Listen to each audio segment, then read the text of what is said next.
حضرت ابو ہریرہ رضی اللہ تعالی عنہ نے بیان کیا کہ رسول اللہ صلی اللہ علیہ وسلم نے فرمایا، اگر میرے پاس احد پہاڑ کے برابر بھی سونا ہو تب بھی مجھے یہ پسند نہیں کہ 3 دن گزر جائیں اور اس سونے کا کوئی حصہ میرے پاس رہ جائے سوائے اس کے جو میں کسی قرض کے دینے کے لیے رکھ چھوڑوں۔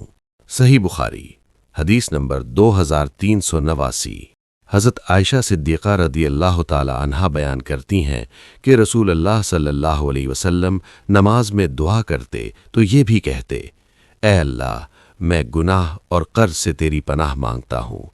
کسی نے عرض کیا، یا رسول اللہ، آپ قرض سے اتنی پناہ مانگتے ہیں؟ آپ صلی اللہ علیہ وسلم نے جواب دیا کہ جب آدمی مقروض ہوتا ہے تو جھوٹ بولتا ہے اور وعدہ کر کے اس کی خلاف ورزی کرتا ہے۔ صحیح بخاری حدیث نمبر 2397۔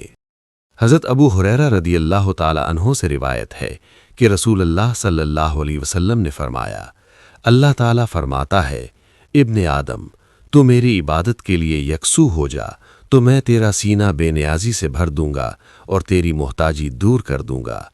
اگر تو نے ایسا نہ کیا تو میں تیرا دل مشغولیتوں سے بھر دوں گا اور تیری محتاجی دور نہ کروں گا۔